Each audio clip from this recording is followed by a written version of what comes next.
இதோ கிளம்பிட்டேன் மம்மி.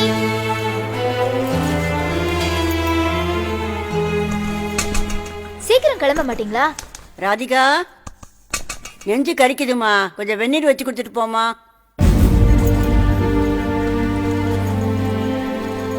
ஏய், என்ன கோபம்? சுடு தண்ணி தானே, அத கூட அவங்களால வச்சுக்க முடியாது. ஏய், என்ன பேசுற நீ? அவங்களால எந்திரிச்சு நடக்க முடிஞ்சா அவங்களே சமைச்சுக்க மாட்டாங்களா?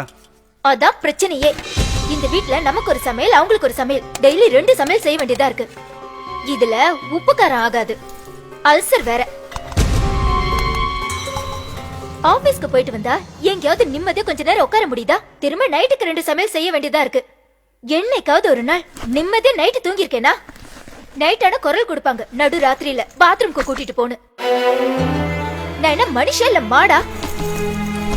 ஒண்ணு இந்த வீட்ல உங்க அம்மா இருக்கணும், இல்ல நான் இருக்கணும். என்னைக்குள்ள ஒரு நல்ல முடிவெடுங்க.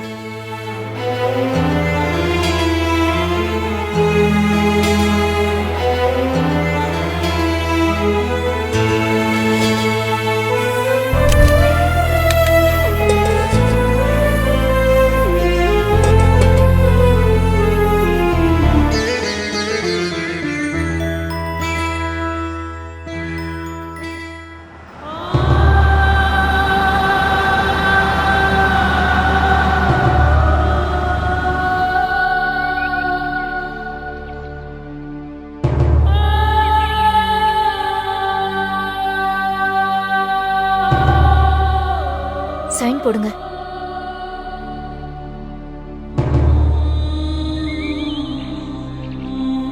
அம்மா, நீ ஒன்றும் கவலைப்படாதம்மா.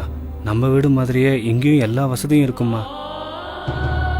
நம்ம வீட்டில் தான் நீ தனியாக இருந்த, இங்கே உனக்கு பேச்சு துணைக்கு நிறைய பேர் இருக்காங்கம்மா. இங்கே உனக்கு ஏற்ற மாதிரி சமைச்சு போடுவாங்கம்மா. கூப்பிட்ட குரலுக்கு ஒன்று பாத்ரூம்க்கு கூட்டிகிட்டு போவாங்கம்மா. நாங்களும் அப்பப்போ வந்து பாத்துக்கிறோம்மா. கிளம்புங்க. பாட்டிக்கு டாட்டா சொல்லிட்டு வாங்க. சீக்கிரம் வாங்க.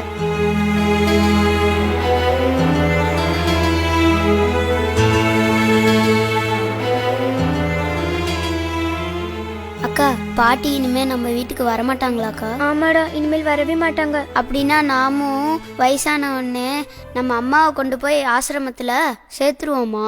நீ சொல்றது சரிதான்டா. வயசாயிடுச்சுன்னா கொண்டு போய் சேர்த்துட வேண்டியதுதான். சரிக்கா.